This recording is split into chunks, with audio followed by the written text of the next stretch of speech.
Sa vlog na 'to, ibabahagi ko sa inyo yung mga bagay na natutunan natin sa paggamit sa prinsipyong start on what we have.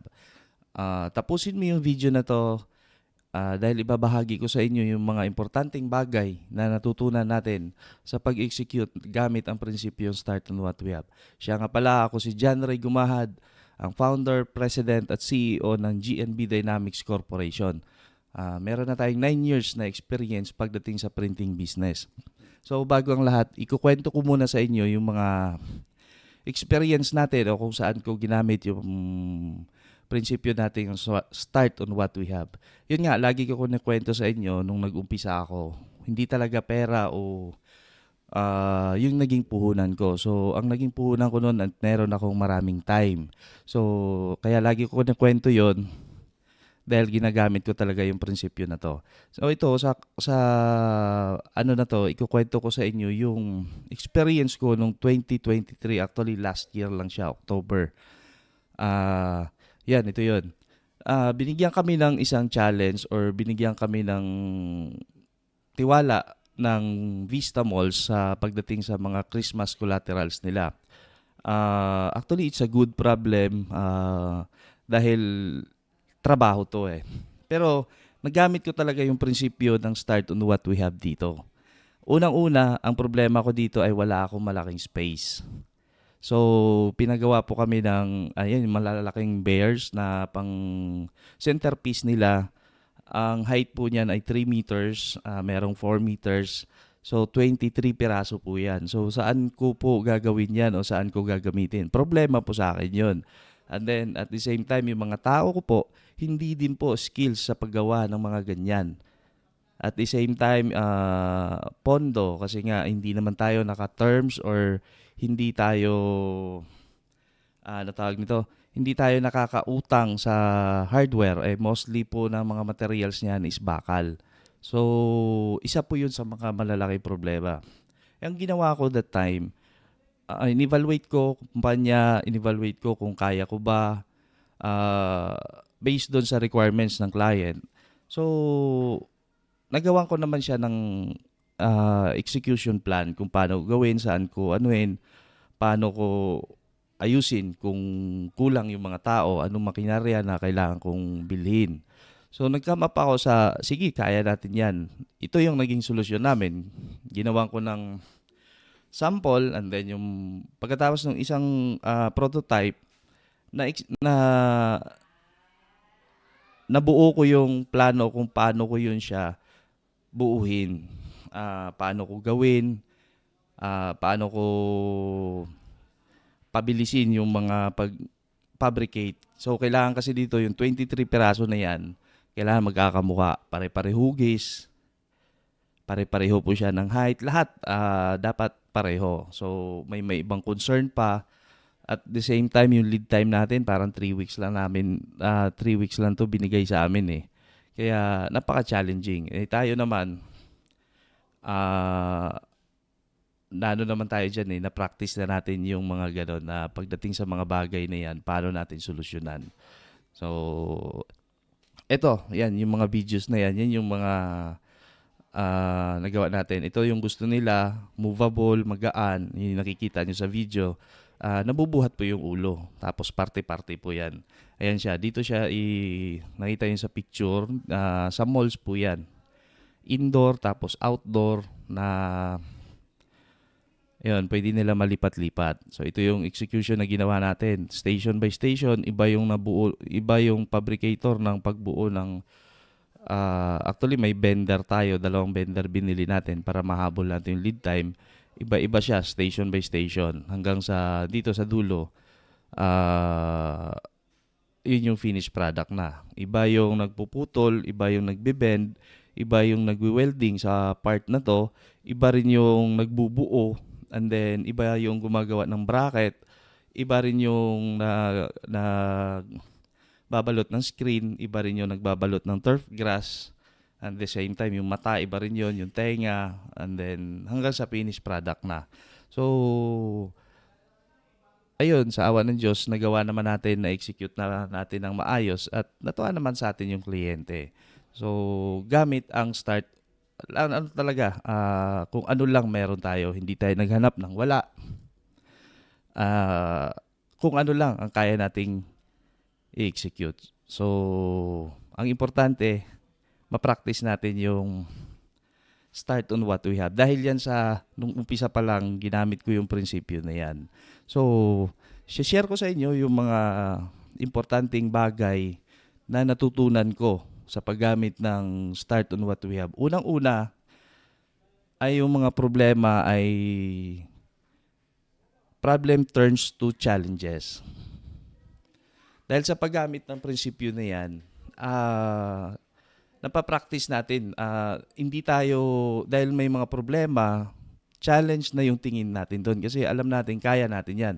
Kung ano meron sa palibot natin, yun yung ginagamit nating tools para masolusyonan yung problema na yan. Hindi tayo tumatakbo sa problema. Kumbaga, na-challenge tayo. Dapat sinusolusyonan. Dapat, kaya yan. Imposibleng hindi kaya yan. Anong meron tayo? Anong ano? Kung wala, tsaka na yan. Execute pa rin tayo kung ano yung dapat natin solusyonan. Yun yung una. So, yung pangalawang bagay na natutunan natin sa paggamit ng prinsipyong start what we have, naka-auto adjust yung mode natin bilang entrepreneur. Kumbaga, pag may problema, may challenge, naka-adjust agad tayo na, okay, may problema. Ano ang meron sa atin? Ano ang problema? Alamin agad natin anong mga dapat solusyon. Wala na tayong time na sisihin o hanapin pa kung sino yung nagkamali, sino yung dapat sisihin, dapat managot yung dapat. Sa huli natin ginagawa yan. Pero noong time na dumating yung problema, kung ano yung meron tayo, naka-auto adjust agad tayo.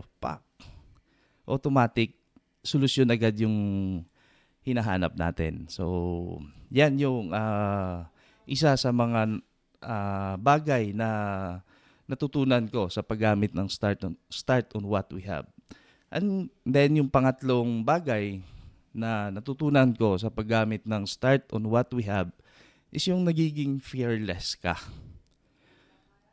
Yung hindi ka takot pumunta sa kung saan, hindi ka takot humarap kung kanino man.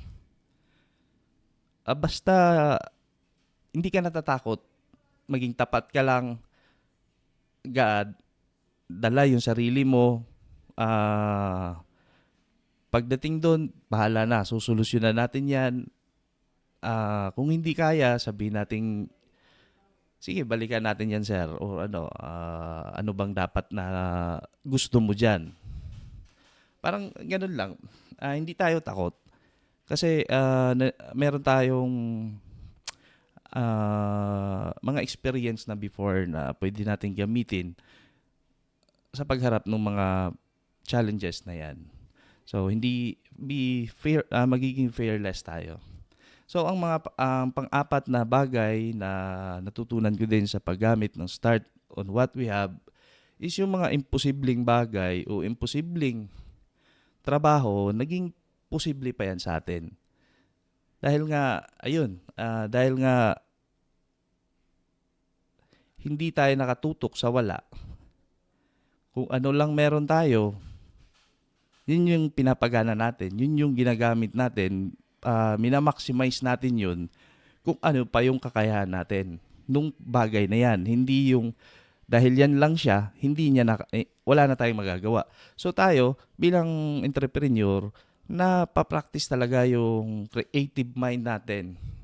Paano natin pagalawin yung mga bagay sa palibot natin na yung problema ay maging posible, masolusyonan. So yung wala sa atin, hayaan na natin yun. Dahil wala sa atin yun eh.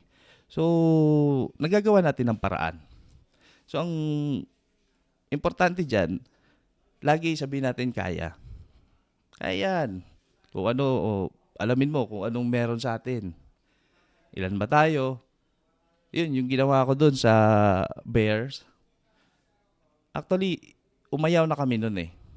Inayawan na namin yung trabaho na yun. Kaya lang, dahil sa tiwala sa atin ng kliyente, hindi kasi sila natuwa doon sa sample na pinakita ng ibang supplier. Yun nga, dahil gumamit sila ng ibang materials, so hindi talaga nakuha yung gusto nila. So tayo naman, dahil yan, kung ano yung gusto ni client, inalam natin, tas ano yung mga bagay na materyales na pwede natin gamitin para ma-achieve yung mga gusto nila. Dahil doon, na bigay natin sa kanila yung pinakagusto nila. Kaya posible talaga 'yan. Basta wag ka lang sumuko. So ang pinakahuling bagay na natutunan natin sa paggamit ng prinsipyong start on what we have is yung nagkaroon ka ng mastermind or ability, leadership ability. Kumbaga, kinaya mo siyang harapin gamit ang kung anong meron ka. Yun yung mga ability ng mga mastermind eh. Okay, meron akong ganito. Kailangan, ito yung gagawin yan. Yung kabila, ito naman, ito, lahat ng meron ka, kaya mo siyang pa-execute dun sa isang trabaho na yon. So, isang bagay na yon. So, yun yung isa sa mga natutunan ko talaga. Ang pagiging mastermind or leader.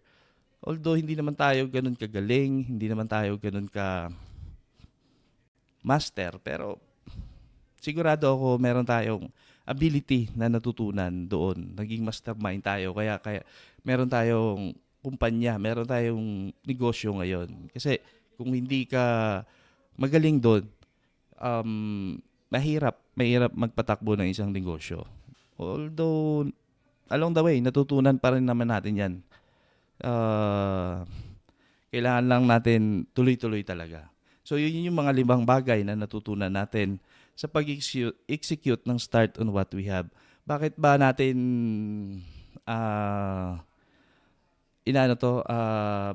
bakit ba natin sinishare yung mga bagay na to? Kasi ako naniniwala na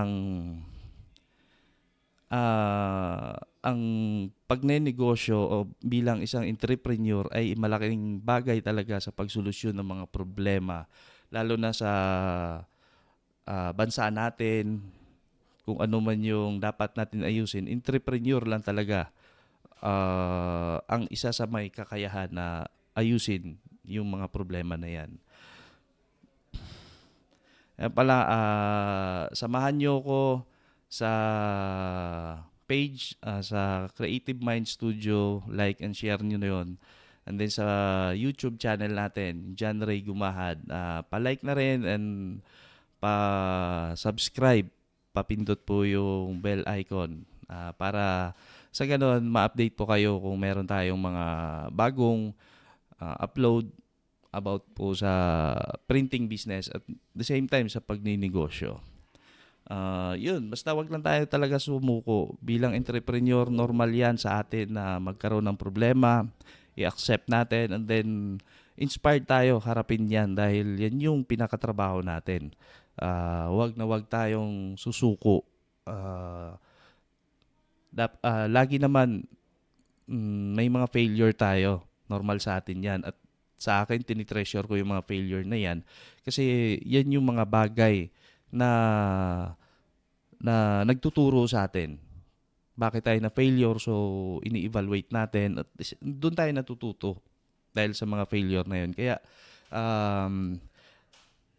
naniniwala ako na sa lahat ng bagay na ginagawa mo, be creative lang. And always be creative, and then yun, matutunan mo na yun yung mastermind ability na natin na kailangan sa pagharap o pagpatakbo ng negosyo natin. Hanggang sa muli. Thank you.